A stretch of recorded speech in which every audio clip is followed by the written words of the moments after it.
So good evening, everyone. Welcome to another episode of Meet the Mind. So today we're going to be talking about the COVID-19 pandemic disease and its past, present, and future. So obviously this is part 3 because I've made 2 sessions on this topic. So today we have Dr. Myra from the University of Cambridge and Dr. Khondoker Mehedi Akram from the University of Sheffield. So before we discuss about today's topic or ask any question to our guests, I would like to introduce today's guests to introduce themselves. So first, Dr. Myra, would you please introduce yourself? Hi there. I'm Myra. I'm Myra Hosmillo. I'm currently a postdoc in Goodfellow lab in the University of Cambridge, but actually I am from the Philippines and I'm a veterinarian in the Philippines and done my postdoc in South Korea. So yeah. Okay, so Dr. Khondoker. Hi, I'm Dr. Hi, everyone. I think you can hear me loud and clear. So I'm Dr. Khondoker Akram. I'm originally from Bangladesh. Now I'm living in the UK. At the moment, I'm working as a senior postdoctoral research associate in the University of Sheffield. And my expertise in biomedical science is actually in viral infection, lung innate immunity, transcriptomic and metagenomic study.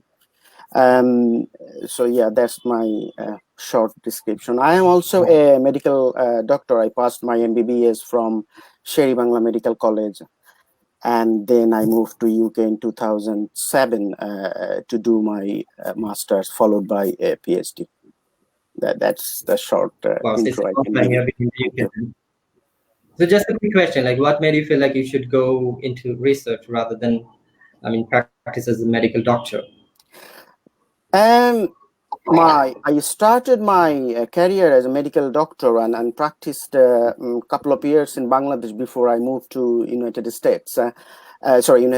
Kingdom. The most driving force to pursue my career as a researcher is to my curious mind. I mean, when I was practicing, I just used to write prescription and listening the symptom, the same thing again and again. And then I realized, okay, we have a limited resource to treat. What else if I involve my career as a scientist and do some original work to find out some mechanism, cause of disease, new discovery, kind of like that. But I didn't give up my clinical career. I am also actually planning to move to clinical field and continue my career as a research clinician in future. So I have passion for both, but I find most interesting is the research to understand disease and how to resolve problem, kind of like that. That's the main motivation, actually. Yeah. Same question to Myra. You were a veterinary doctor and you then moved to research. So, what's your aim? Like, do you want to stick to research or you want to go back and practice as a doctor? When I was in the Philippines, I worked as a farm veterinarian.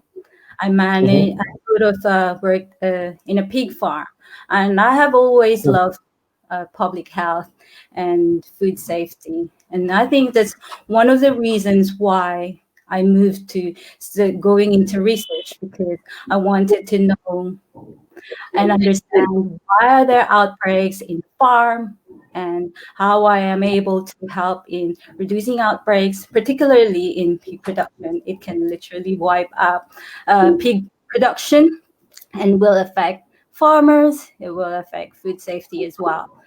And whilst I am in research, I sort of love doing research already. I think there are a lot of things that I'm able to understand better. Right now in the lab, we're studying human norovirus. And I'm not just anymore handling, I'm now trying to understand gastroenteritis virus, and we're handling human organs, like as organoids, to understand viruses, how they replicate, Yeah. and to apply drug inhibitors to viruses. But during this pandemic, of course, we can't do our research on norovirus. So we have been involved to work as part of the UK national response to do genomics, to do serology, and a bunch of other inactivation and inhibition studies. Okay, that's cool. And recently, there was a publication from your team on Lancet. It was, I mean, the genomic analysis of the SARS-CoV-2 virus from UK. So yeah, congratulations on that. Thank you. So now I want to, well, now I want to ask a specific question. I mean, let's jump into the topic. So my first question would be to Dr. Mehdi. So why the virus hit it so badly in the UK? What do you think? Yes, it is. It is the fact. Actually, UK is the most affected country, not only Europe but also in the whole world. We don't know yet. Overall, if you look at Europe, a few countries, just like Italy, who was the first affected country, and we saw that Italy was badly affected by coronavirus. And we sorted immediately that the reason for high death rate from COVID in Italy was because their lack of ICU support and their high number of old people. So the population, if you look at the population distribution in Italy and all over the Europe, actually the older age people are very high in there. And this is one of the things we saw first, and we were panicked in the UK. And then UK actually took mitigation measure little late. And they actually started a full-blown mitigation at the last half of March, which they were advised to take at the beginning of February or middle of February. So UK failed to take their mitigation measure a little late. And then the situation started to out of control. And again in the UK, if you look at in UK, the most of the vulnerable people were over 70, and they had associated other problem, other comorbidity, and they were infected first, and they were admitted to the hospital first. So all of the situation that started day by day in the UK, the more sufferer or victim groups was basically older people. And that's why we saw higher death in the UK. And if you look at the number, it is actually 15% death rate. And it is really, really high if you compare with global death rate from COVID. And global death rate is just around 4% at the moment. And if you look at USA, it is also around 4%. And if you look at China, it is also low. And then why it is so high in UK? First, they thought that it is a statistical not equally distributed. So what happened? What I meant to say, the test number and the test. Basically, in the UK, people who are admitted to hospital, they were only tested, and most of the people were high age group, and they died. So the number of fatality was really high. Now, if you look at the median age and mean age, actually median age at the middle time, that means April, June time, you will see most of the test was done basically on an average 60 years old people. So, and they are the mostly victim from of COVID, and then the number is high, 15%. Nowadays, the median age of the whole test population is reducing down, but still the death rate is very high. So overall, the question you ask, the answer should be like this, that we don't know yet, but most probably this is because of the population who are affected are older people, and they were in a very critical situation actually all over the UK, and that's why the death was seriously high. But the infection rate is not very much compared to other area. If you look at USA or other, the infection rate is 5 to 10%. If you test, you see the 5 to 10% population are infected with COVID. But if you look at the death rate, is very high, and this is because of the older age group. Yeah, I think so. Otherwise, there was no such phenotype or no such viral genomic from point of view. They didn't find any special mutation in the UK which can affect this death rate. And ICU capacity also they covered actually. ICU never been saturated in the UK, so you cannot say that just like Italy, we didn't have better ICU facility and that's why they died. No, UK didn't reach to the saturation point for the ICU support. So, yeah. So another integrating question is like, why the incubation period for SARS-CoV-2 virus varied so much? Like some people say it's 2 days to 14 days or even higher. Why is that? Okay, so the number we know, the range of incubation time is wide. It is 1 to 11 days, they said. That means, first of all, I think everyone knows what is incubation time. Incubation time is at the point when you got infected, and the time when you show your sign and symptom. Now, this is very very problematic for this particular virus.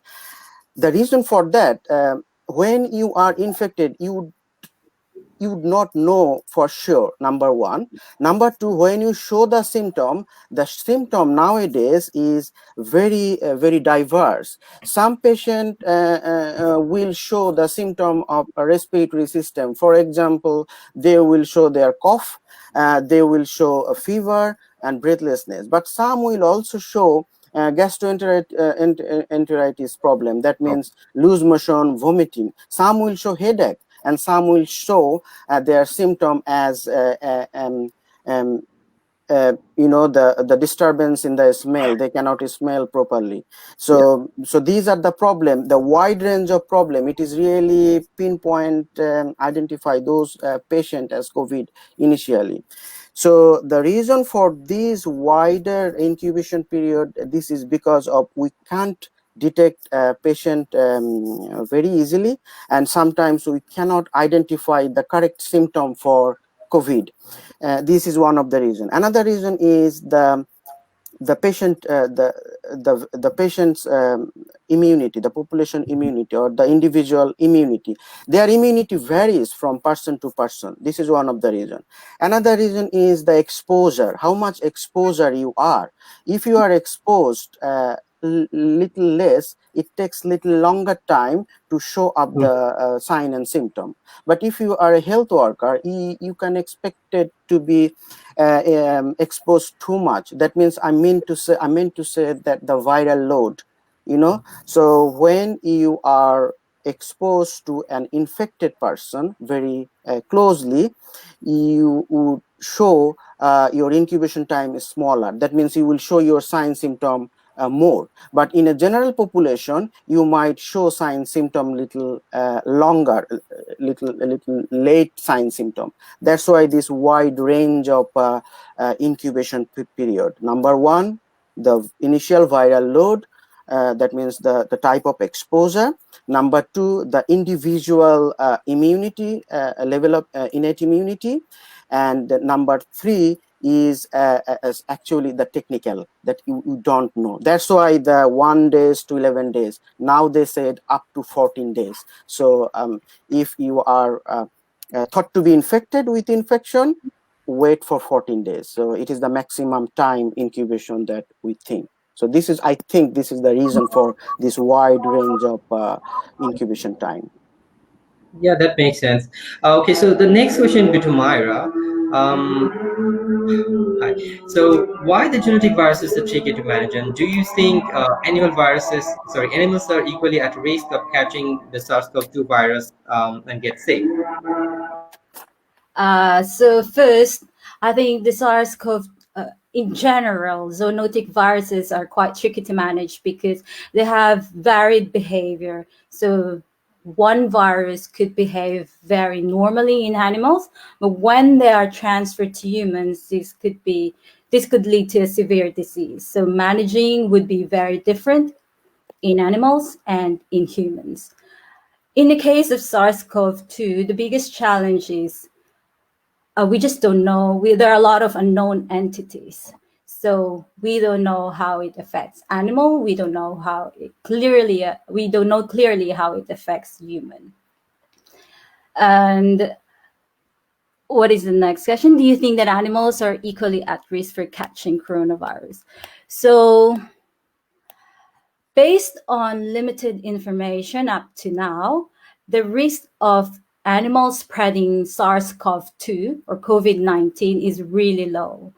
There are a few animals that were found to have been positive in COVID-19 because of very close contact with their owners, such as some cats and dogs.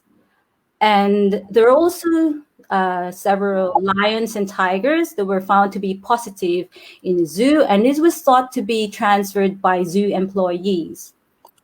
But overall, to tell that all the animals around the world or all pets, dogs and cats, are infected, we don't know that for sure. Recently, minks have been discovered to be positive in SARS-CoV-2, and this could be due to workers as well. But interestingly, they have found to have respiratory signs and gastrointestinal signs. But still, I think a lot of studies have to be done to clarify the information. In the laboratory, we know that ferrets, cats, hamsters can experimentally be infected, and they can transfer the disease from one ferret to another ferret. There are also investigation of non-primates, including rhesus macaques and cynomolgus macaques, and they have been found to grow the virus quite well. Mice, there are mice that can grow the virus, but the virus needs to be sort of like an adaptable strain. Yeah. Ducks, chickens, they have not been found to become infected experimentally. And so there are a lot of things that is still unknown. I mean, right now, it's just considerably the virulence of the virus in animals is really low, and being able to transfer is really low. Yeah, considering that many people are infected around the globe, I mean, if there were like a significant amount of animal infection or disease, then we'd have seen some kind of reports or results by now. I mean, definitely. Yeah, Dr. Khondoker, do you anticipate? Yeah, I think that's the point. Yeah. Hello. Yeah. Yeah, sure. No. I thought like you're trying to say something. No, I said I totally agree. I think that's the point she just mentioned. Yeah. Yeah, I've read some reports that it's not really, it's not yet a policy to test animals because it's not important at all. So when we know that there are very strong evidence about animals being really getting really sick due to COVID, then I think it becomes important. But right now, it's not. But we don't know yet for sure. Okay, so now my next question would be to Dr. Mehedi again. So how a COVID-19 infection affect lung capacity? Because you're a medical doctor, so yeah. And also I've seen some, you have some lab-based experience. Yeah. Yes. No, I think that's the clinical term that we know, the lung capacity. It is also a physiological term that people know. I think this is not very technical. So you ask the question how it affects the lung capacity. Now, the lung capacity is important because if we compromise the lung capacity, the gas exchange will be deteriorated, and that will affect the oxygen saturation that we every day we discuss and we talk and we see, and that is a parameter to differentiate from severe COVID to moderate COVID and also the critical COVID. Now, if the lung capacity falls, that means lung cannot work or function as it should, then we cannot get the amount of oxygen we need. And if we do not get the oxygen, we call it that oxygen saturation is falling, or we become hypoxic.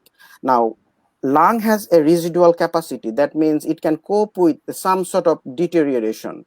But once it goes beyond that point, lung cannot cope with providing the adequate oxygen that we need.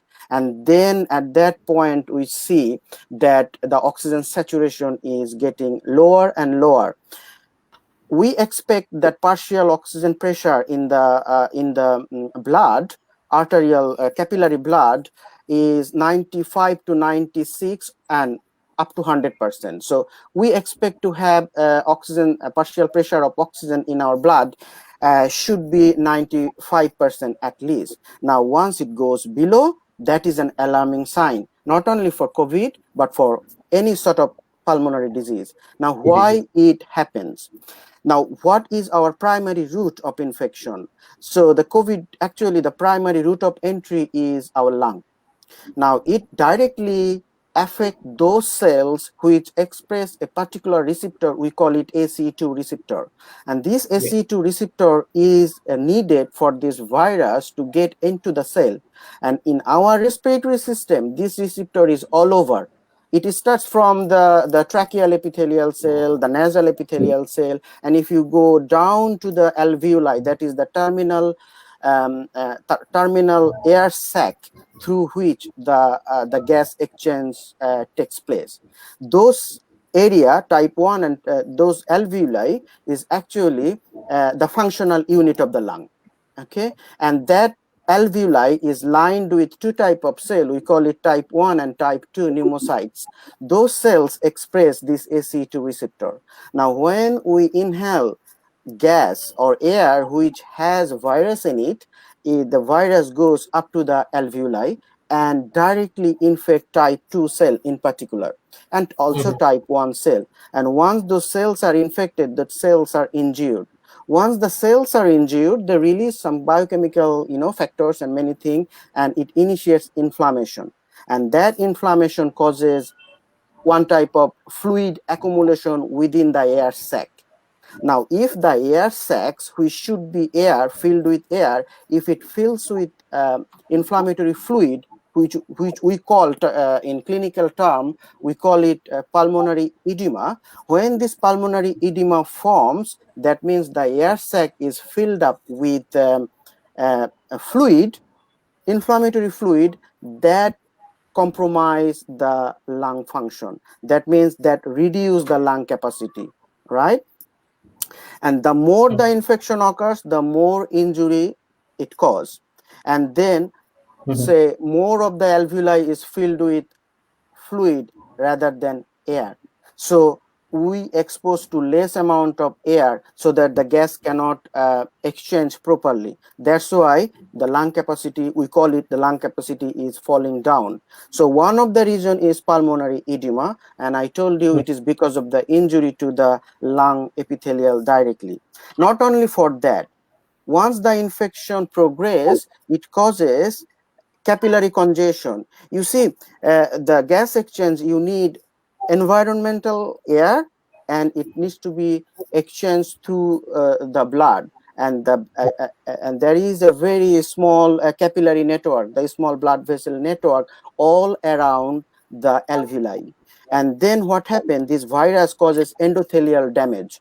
Once the endothelial damage occurs, all of the neutrophils become congested within these capillary network. So blood cannot flow anymore. So the blood flow interfere. And that is another factor that causes lung capacity reduction. So number one, alveoli is filled with fluid rather than air. and the blood cannot flow, which will carry the oxygen and release the carbon dioxide, that cannot move anymore because of the congestion.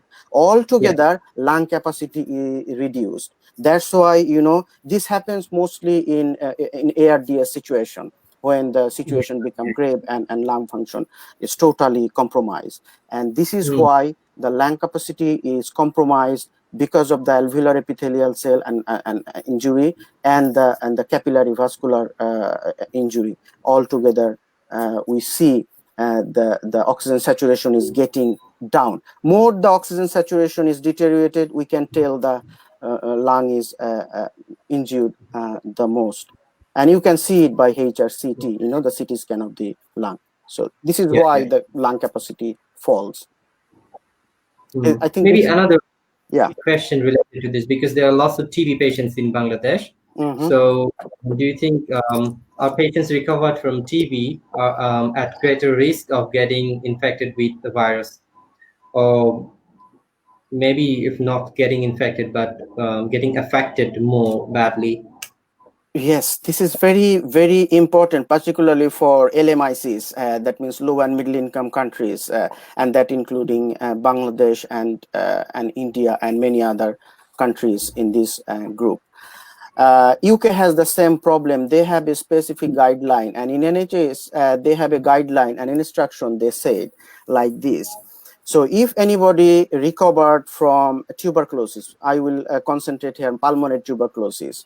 So if any patient recover from pulmonary tuberculosis, and if they don't need any surgery, that means their lung is all right, it is infected and then it healed, but they don't need any other intervention. Those types of patients who recovered from tuberculosis, they are same as a healthy person in respect of the susceptibility of infection and the severity they might develop.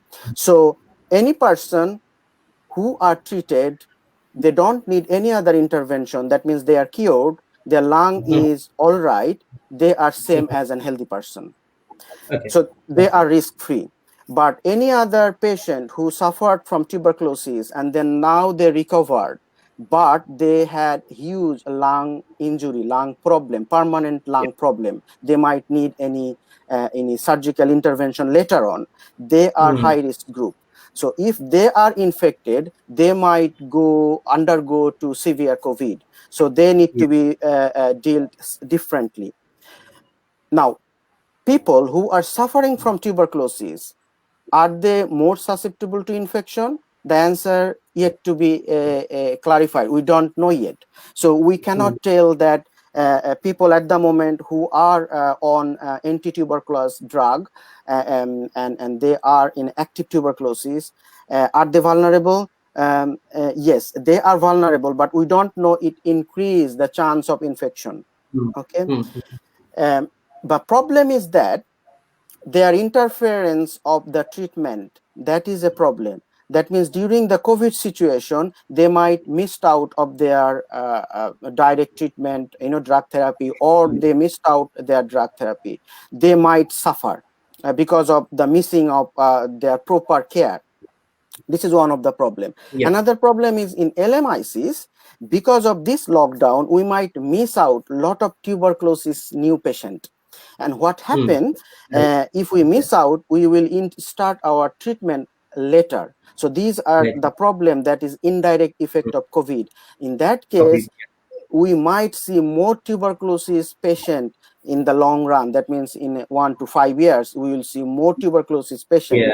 Plus, we will see more death from tuberculosis. One study, they modeled it. They modeled it on LMIC's countries like Bangladesh and India and Pakistan and other countries. They predicted that we might see 20% increment of tuberculosis death in next 5 years. The reason they said it is because of late diagnosis during this lockdowns timing and late initiation of therapy, but they didn't mention because of the direct infection of coronavirus. So that's what I can tell. I don't know yet the direct interaction between this virus and Mycobacterium tuberculosis. Yeah. That was a very good answer. So next question would be to Myra, because you sequenced a lot of virus. I mean, I've seen your pictures on Facebook and your whole team. Yeah. And you also published a good manuscript. So what does the genetic sequence of the virus tell us? So generally, the genetic sequence of the virus tells us about the virus biology, and it allows us to give information how the virus spread, and also vital information on how the virus evolves over time. So in the UK, we're part of the national consortium of laboratory called COG UK. And our collaborators in Oxford and Edinburgh was able to use this data, all the genome sequence generated in the UK, to determine that COVID-19 was introduced in the UK in at least 1,300 times. And this means 1,300 infected people that traveled from across, from various places across Europe into the UK, bringing with them the virus, and that started the whole pandemic in the UK. We have also been able to use genomics to understand infection. This is about our paper, where we are able to find infection that occur in hospital, whether the infection happened from patient to patient, or patient to staff, or patient to another patient in another ward. And this information is important, and it has enabled us to identify areas of infection, control that are not working. And also, in this paper, we actually have found that a number of patients that have been in the hospital for over 2 weeks suddenly came down with SARS-CoV-2 and later we found out that it's down to a patient that is coming from another ward, and they at some point they were sharing similar space, and so that could be the source of infection. And also recently, we are trying to understand interventions, the effect of interventions in terms of genomics. For example, we can determine if virus change sequence and whether these changes affect drug susceptibility, and whether these changes also affect our diagnostics ability. So another thing is, in the lab setting, a recent genomic data was able to show that some parts of the spike of the coronavirus have changed amino acid, and this change has shown increase in transmissibility. So it is important to identify mutations, particularly in the spike of the virus, because it affects host susceptibility and the virus infectivity. So overall, I think genomics really plays a significant part in outbreak response, and ultimately this is just to save lives. Okay, so another question related to the genetics. So do you think host genetics dictates successful viral genosis? I tried to look further into this, because generally genetic factors really play a role in human susceptibility to any infection. Okay, in the case of coronavirus, whether it has minor or major role, we don't know yet. We know that there are a lot of large collaborations trying to identify genes or gene determinants that would contribute to the virus virulence or ability to infect, but we don't know yet. It's being studied. We know that genomics is just another layer of combined to environmental factors. To what we just said a while ago, that age affects, predisposing factors affect. So all these things are complex networks that need to be looked at together with the genomics to really understand where or how the virus infects an individual. We are all different. Although 99.9% our genome would be the same, that 0.1% of our genome is varied. And virus infection affects several genes that are complex. So we Yeah. need to understand that. Okay, cool. Thank you. So the next question will be to Dr. Mehedi.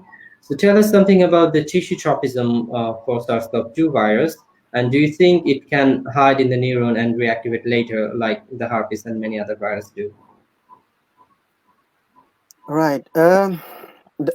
As you know, the tissue tropism actually, in a virology, we use it to describe the ability of a particular virus to infect a diverse number of cell and tissue, and of course in organ within our body system.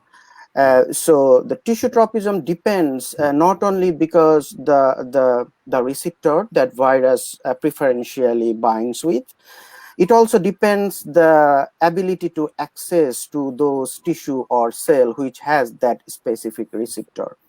So it is not, it is a double edged sword kind of thing. For coronavirus, the SARS-CoV-2, that preferentially binds with ACE2 receptor. Not only that, there is another receptor is called transmembrane acid, what is called, I can't remember, trypsome receptor or something. This is another receptor, but this is a minor receptor. Any cell which has a C2 receptor that has that transmembrane protein, kind of like that. So first, that what we knew from the very beginning, that this is just like other SARS virus, just like SARS and MERS. Those two viruses, the previous cousin of this SARS-CoV-2 novel coronavirus, they also preferentially bind with the ACE2 receptor. So they are a kind of same tropism. In our body, the lung is the first organ which is infected by the SARS-CoV-2 coronavirus. But later we noticed that it also affects intestinal epithelium, because many patients develops vomiting and diarrhea. So then now we know that our intestinal epithelial cell has this ACE2 receptor. Then later we know that it also affects the endothelial cell of the blood vessel, that is the epithelial lining of the blood vessel. And then now we know that it also can infect heart, that means cardiomyocyte, heart muscle. Now, how about brain? That's a big question, because many, in fact, when we first saw COVID patient, first 14 patient in Wuhan hospital, 12% of them actually showed neurological problem, which first overlooked, but then now we know that those the confusion, headache, and then delirium and many other neurological symptoms like stroke, they saw that in the very beginning, from the very beginning, side by side respiratory problem. So from that point, we knew that this virus has a tropism to the brain tissue as well. Okay, but we never knew that our neuron has that ACE receptor or not. In clinical, the animal model, they knew that we know that from the animal model point of view, mice do not have ACE2 receptor in their neurons, but we saw that mice develop neurological signs and neurological symptom. That means encephalitis and encephalopathy. These types of symptom mice showed, and they had the problem with this smell disturbance as well that we see in human cases. So keeping all those points together, yeah, we know that the virus has a tropism, tissue tropism to our brain as well, because some study, they showed neurological sign symptom, encephalitis in human from SARS-CoV-2, that means the COVID. Encephalopathy, this is a huge problem, we call it Adams syndrome. And then stroke. and that stroke could be ischemic stroke, and that stroke also could be hemorrhagic stroke. But does this virus actually directly infect our brain neuron cell? That's the question. We don't know yet. One autopsy study has done on 18 patients, and in that autopsy they took the brain tissue from COVID patient, and they did RT-PCR to find out if there is any SARS-CoV virus there. They found in 5 cases positive PCR. Yes, positive PCR. They found in 5 cases in positive PCR from the brain tissue that the coronavirus is in brain. But when they did immunostaining to localize that virus, if that virus is directly into the brain tissue or not, they didn't find any sign of virus within the neuron. Then they deducted the conclusion that their positive finding, it may be because of the cerebral blood vessel, the small blood vessel, that contamination thing, because we know that blood vessel is infected by SARS-CoV. One study shows that the CSF fluid, only one case shows that CSF fluid has virus. CSF fluid is the fluid that is associated with our brain tissue, our brain and spinal cord. One of the COVID case, they found by doing sequencing, they found coronavirus in that. But is it the contamination, or is it as in some other way? We don't know. Because the problem is that our neuron doesn't have that ACE2 receptor. So this is the problem. Now, can this virus reside within this neuron? We don't know yet, but we looked at it's called olfactory bulb. That means the nerve is responsible for our smell.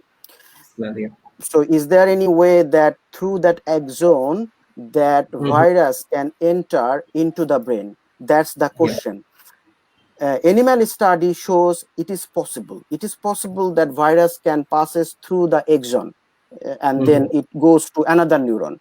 It is shown in with other common cold coronavirus on animal model, but on human being we don't know yet if it is the case, because the autopsy report didn't find any sign of virus in the olfactory bulb. So that's why we cannot tell that from the nose it can reach into our brain. So my straight answer, we don't know yet. Even we don't know how long the virus can stay in our nervous system. We don't know yet either. I think Myra had a question.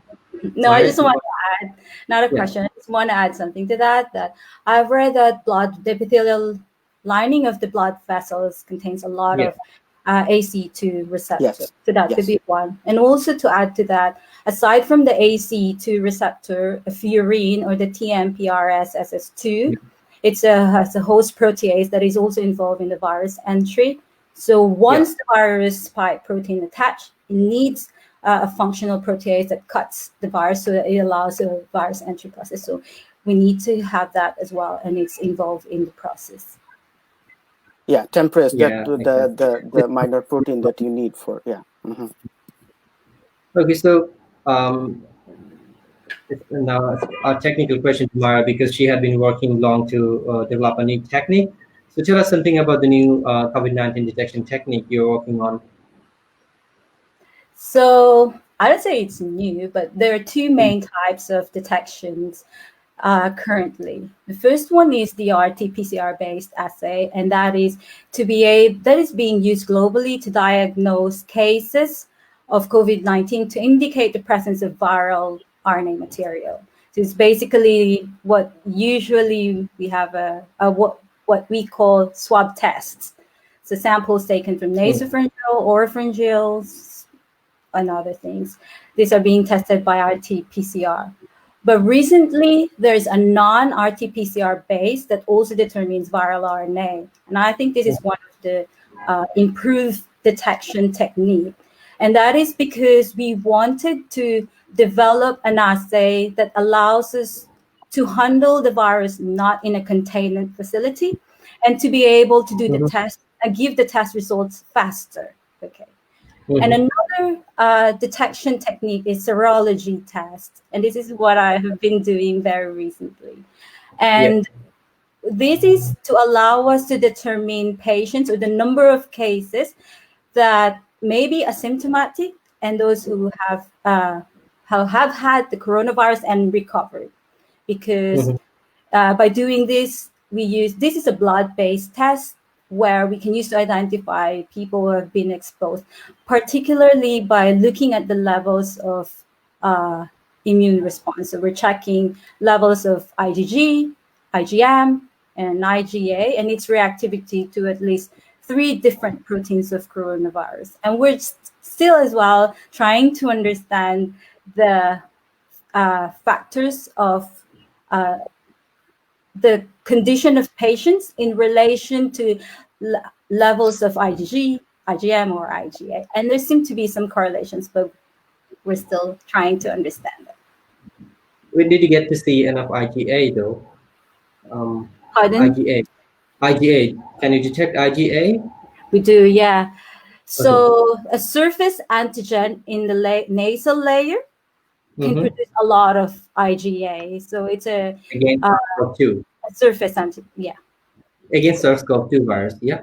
Yeah, and there's been, I think there are literature saying that IgA can be correlated to severity of SARS-CoV-2. So that's what we're doing at the moment, to stratify the patients and see and try to understand the levels of these antibodies in relation to the patient conditions and the metadata. Oh, good luck. So I think there's some questions from the audience as well. So, okay, so someone just asked, oh shit. Okay, so Mahfouda asked, if reinfection is common, then how the vaccine will work? So, yeah, from the audience, who would like to answer? Can I answer this question? It's a very tempting question, because the question itself says it is common, but actually it was believed to be common, or somehow it came to the media. It's not really true. We had some data which were, then we realized that data was actually faulty, because we thought that test becomes positive. It is because of the remainder of RNAs. So nucleic acids, the trace of nucleic acid doesn't mean that virus is actually active. How we know that? If we take the swab, can we isolate that virus? If we cannot, then we can tell that those nucleic acid is actually just a remnant of the nucleic acid. That means the virus genome or genomic stuff. So it is not common, first of all. Just like coronavirus is not an exceptional virus, it is a virus. It follows some particular rule. Once we are infected, there is less chance of being reinfected. So it is not common, first of all, but it can happen in rare cases. So that I think that the answer is that the question, it says common. I would disagree with that. The reinfection is unlikely. It is not common. First of all, it's been clarified. Yes. Okay. So far, I know. Exactly. And also the rest of the part, like how the vaccine will work, because the infection is not a common thing. I mean, sorry, the reinfection is not a common thing, so the vaccine should work if it is. If you get a good one. So, she asked a second question, and that is there any pattern of virus genome that says the virus is weakening or getting stronger? Can I answer that question? It is your question, yeah, Maya. Yeah. No. But clearly we don't know yet. Okay, the straight answer is we don't know yet. Right now, I have seen there are some changes in the genomic sequence, but there is no direct evidence that tells us that change has been linked to the virus, a weakened virus or a stronger virus. Up to now, we have not identified any genes that it tells us that is a genetic determinant for virus infectivity. So there is no answer to that question yet. And I just want to stress out a while ago that when you are positive for genetic material, and it's true that when you're positive, it doesn't necessarily mean that the level of the virus that was determined from you are infectious.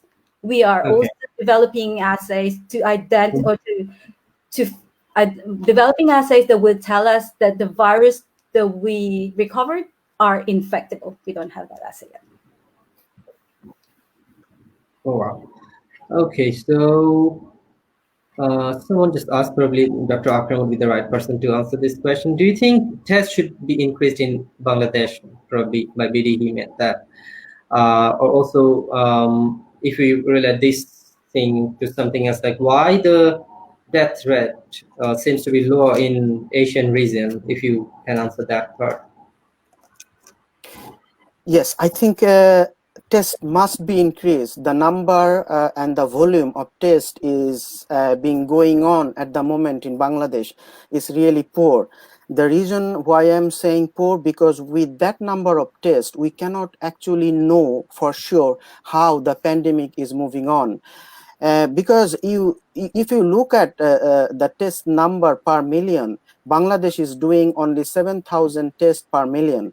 Now, we know that we cannot do that many tests that is being done in UK or USA, because they have a higher ability. They are the rich country. They can do a lot of tests at the moment. Bangladesh cannot afford that. Bangladesh only can afford as many as India can do, or maybe we can do better than India, because we are 10 times less population in our country compared to India. Now, if you look at per million of tests is done by India at the moment is over 12,000 tests.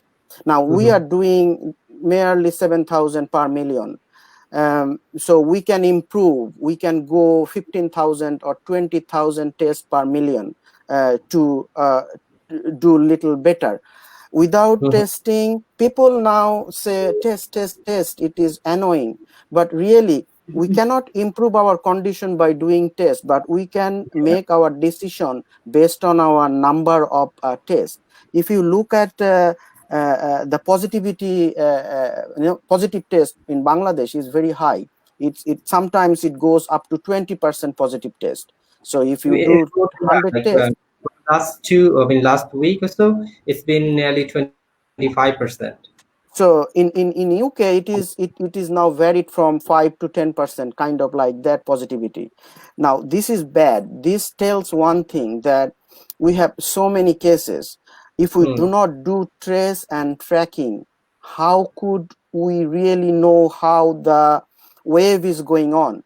That's why Bangladesh, we cannot tell anything from the statistical point of view how the pandemic is moving on, number one. Number two, if there is expertise to do some modeling or something, they cannot do anything because they don't have that sufficient number that fulfill the statistical power. So we actually in the dark, right? We have some self-satisfaction that we are not dying. Yes, it's true, we are not dying that many as other countries saw.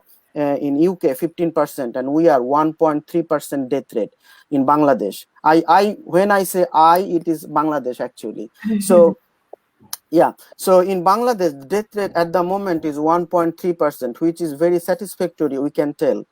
In India it is 2.2% death rate.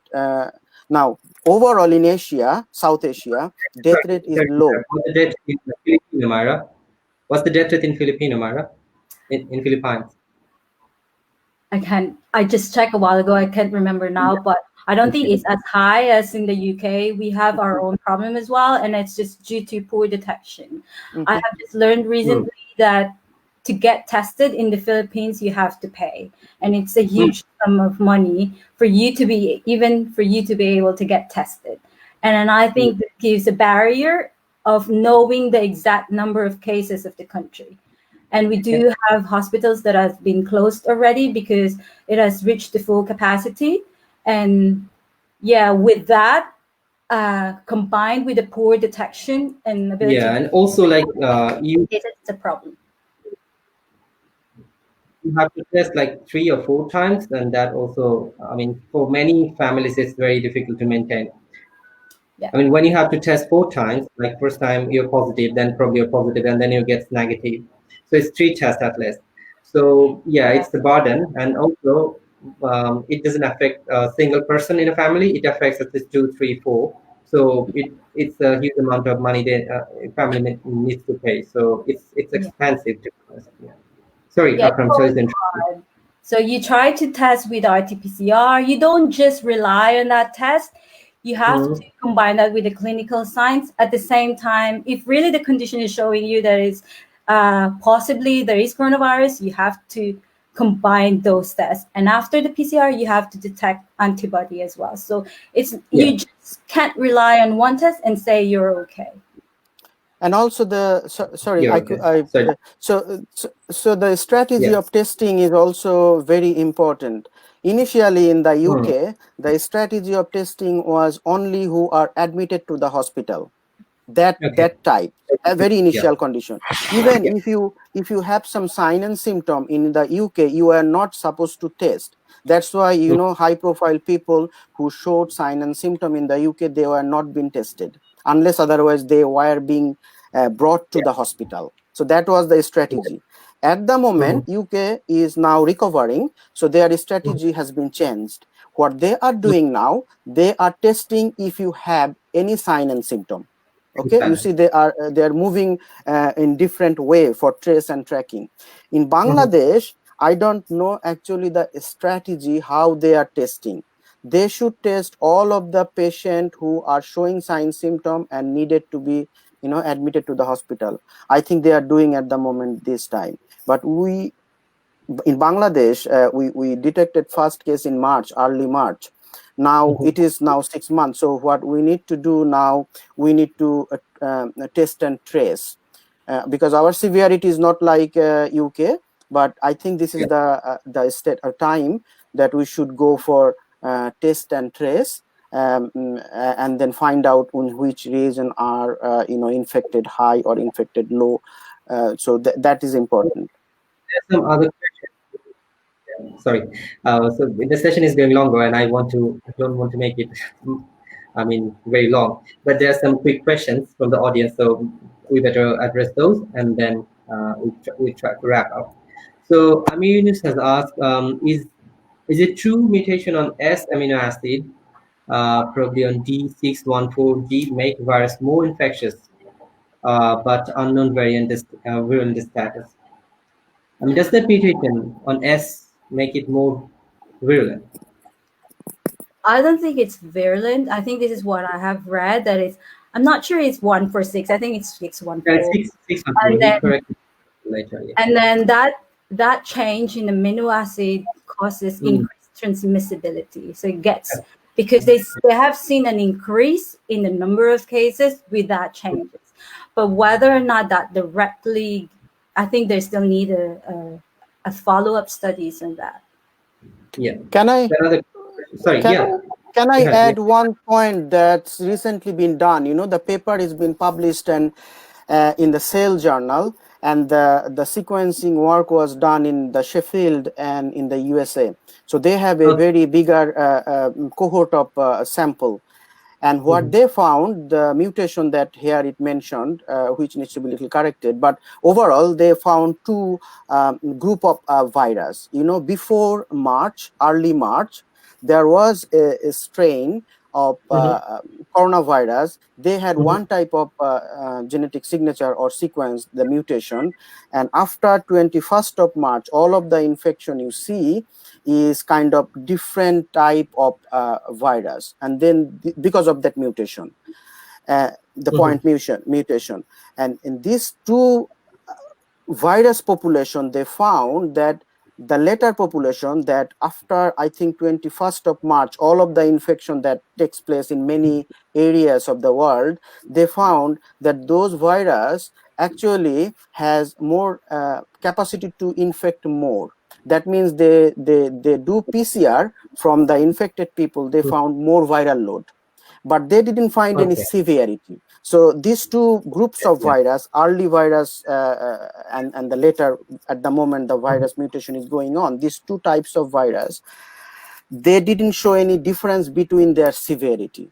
Only they Okay. showed that they can infect more. That means the viral load is higher based on their CT value in that paper. The viral infection or load is higher. So they deducted from that finding that at the moment the strain we see that because of the mutation, they correlate with that mutation, that they can infect more, but that mutation doesn't cause any increment of severity. But we don't know yet if it decreases the severity, but that is something. Yeah. Yeah, Firoz, I just want to add very quickly that the changes in the amino acids was just done in the lab setting, okay? It was done using a pseudovirus, and that is an HIV with a spike of the SARS-CoV, and that's how you see. Whether or not that translates to human transmission, transmission, it's not clear. Okay. So, yes, I want to ask another question. How accurate the rapid tests? How accurate are the rapid tests? So maybe by rapid test he probably wanted to know like whether the antibody or antigen tests are they any good or not, but can they detect the right thing? Yeah, I think Myra is very interested, and I am also interested. I meant to understand here, rapid test means antigen test. So rapid antigen test was really bad initially. So that was so non-specific.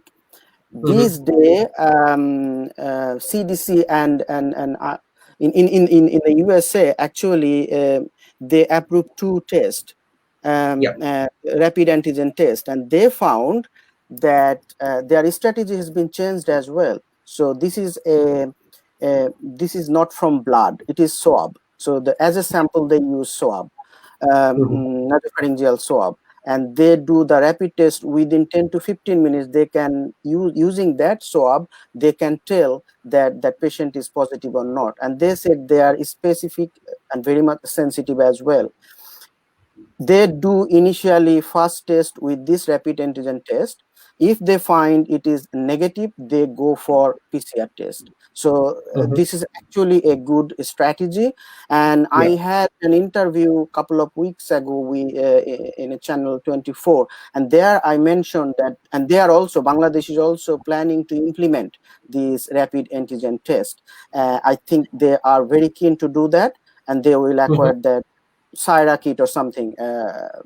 They approved that kit, and this is very much sensitive and specific as well, and it's good for Bangladesh because we cannot afford PCR, but this test can be done at the site at the point of care. So you get the sample and you can do it without that many. Really rapid, Yes. Yeah, I said a while ago that. I said a while ago that one of the assays that was developed recently is to develop an assay where from the sample you right away lyse the sample and determine whether it's positive or negative. So these are being used as a point of care strategy, because it is important that they know the result right away and then they can act on it right away. But it is important that when it maybe delineates with a condition of the patient, you should do another test and you should do another confirmatory test. And that's important as well.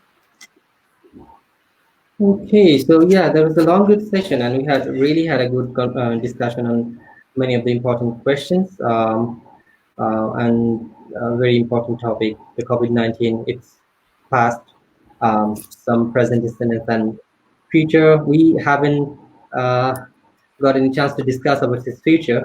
So what do you think, Myra? Is the virus getting weaker or stronger? Where are we? What's our future? Is vaccine can save us? What do you think? Well, in terms of whether the virus gets weaker, the answer is definitely no, and we don't know. Clearly, in some countries, like there is a reducing number of cases, and it's just a typical epidemiological curve. But this is affected by different mitigations that the countries are applying. And so that's the reason why we see resurgence of the virus in other countries. With that, so the virus in itself hasn't changed. The ability of the curve changing now and over time is affected by several factors. It could be affected by humidity, by temperature, by a lot of environmental factors, by patient to patient. So yeah, we're still not done with it, definitely. There's still a long way to go. In terms of vaccine trials, we know that there is a very good antibody reactivity to early initial trials, because there are a large scale tests of drugs that are already established. We should hear soon as well from drug trials, but there is nothing. We want it. I hope, and we should hear by the end of 2020, because there's a large scale need for vaccines or drugs. I think some companies have started to produce them. Whether or not they can be usable, it still depends on all the trials that is being conducted. Yeah. So, yeah, we're still. I hope we're almost done, but I don't think we're not. I don't think we are.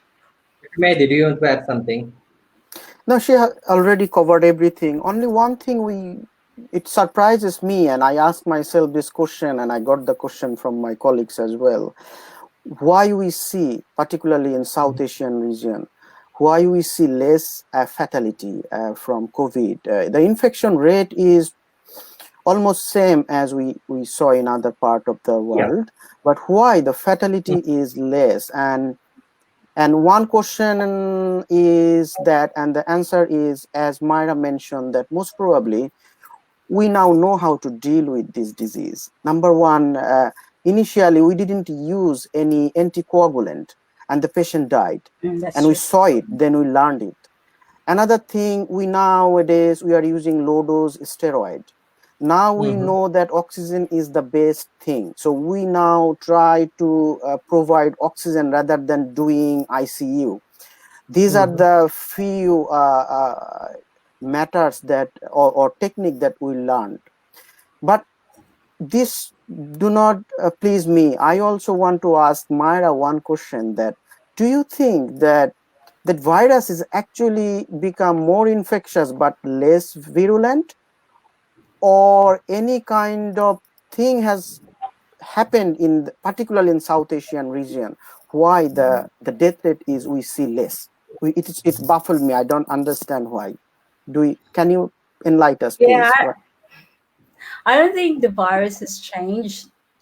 Yeah, that's the thing. So that's the thing. I mean, I have seen a lot of literature that tells that temperature would affect, humidity would affect. It is possible that SARS-CoV-2 has seasonality characteristics. That's why we are so very cautious that there might be a lot of cases in the coming winter months. Yeah, exactly. But there are several factors affecting Asian countries. I mean, in South Korea, there's a very good trace and test. In my country, we do have poor detection. In another country, I think it's a combination of a lot of factors: the detection ability, the environmental factors, and the predisposing factors of every ethnicities as well. So that combined, it's just a complex way to really understand where we are at the moment. As you said, it is good that right now we are dealing with the virus in the middle of the pandemic. And that's challenging.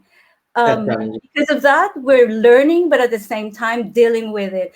We could have a lot of failures and wins as well. So it will be a balance. We're just in the middle of it. So as we go along, we learn new things, we change new things. But that doesn't change the fact that there will be people dying, that there will be maybe resurgence that will happen again. We just have to be I think the important thing is we have to continuously study and to continuously understand when all of this stop. Yeah, I think that's when the game gets. To my understanding I assume cross reactivity with other coronavirus might have helped in this country. Particularly the Asian region. I don't know. I don't have any exact data, but it might have helped. Because if you look at the infection in China, it started in December, and in Bangladesh it started in March. And all the virus, I mean, we have sequenced so far mostly belongs to European data. I mean, it matters to the European data set. So yeah, I mean, how can we remain immune for the first 3 months, like January till March? In not the whole March, but like the mid-March. How come we remain immune? That's a big question. So unless there was a cross protection by some other virus strain or some other immunity, Yeah, maybe it could it be is one hard. thing. So some of our data on serology shows that there are patients that have antibody pre-COVID. There are very few that I've shown in my assays that there are patients that already have antibodies against Yeah, coronavirus. I also Are read very the few, manuscript. that's true as well. Yeah, Yeah, I just we want to. get more And information. also because I'm living currently in Bangladesh, so I can clearly see some kind of environmental effect like temperature and humidity, because my house is really close to a COVID hospital, and there's a big market in front of the hospital, and none of the shopkeepers get infected so far in the last 4 months. They're all okay. So, but people are dying in the hospital. So every day new patients are coming. Those who are dying, they're taking them off from the hospital. But I mean, everyone is healthy, as good as always. So yeah, there are some environmental factors definitely playing a good role.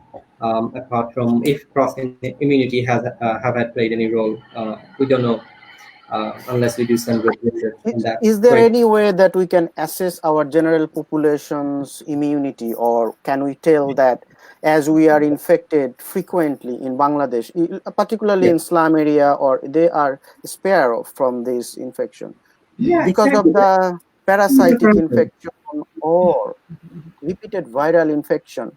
Do they Yeah. have initial immunity? Well, I'm not an immunologist, so that's why I'm asking, is it possible a non-specific innate immune coverage in the initial time? I don't Just know the answer to that. I think very it's the surprising. reason. I mean, we still don't know why there are some of fit, young, healthy individuals. A very few of them get severe illness due to coronavirus. I think up to now it's still a puzzle. We know that Mm, age and predisposing factor, it has very high risk of getting a severe coronavirus, but why the children and why there are some speculations to that, but I mean some speculated mechanisms or explanations, but still up to now nothing is really clear. I think what is Yeah. good, everybody, I think there is a worldwide efforts to study and understand the various differences in different countries, and I think that will be important. Okay. So thanks, Dr. Myra and Dr. Mehdi, for joining me in this session. So do you want to add up anything, Dr. Mehdi? I just want to thank you to arrange. So Yeah. it's really very helpful for myself as well. I just learned many things, and I think this would be very beneficial for many other viewers who are interested to learn. So thank you very much for having me with you all. Thank Thank you. you, both of you. It's been For the helpful. audience, if you have any question or if you want to see this kind of session, anything related to COVID or any other recent science-based issues, you can comment down under the video link or can text me. So I'll try to arrange those kind of session. For today, we are saying goodbye. Have a good evening. See you in the next session. Bye. Bye. Thank you.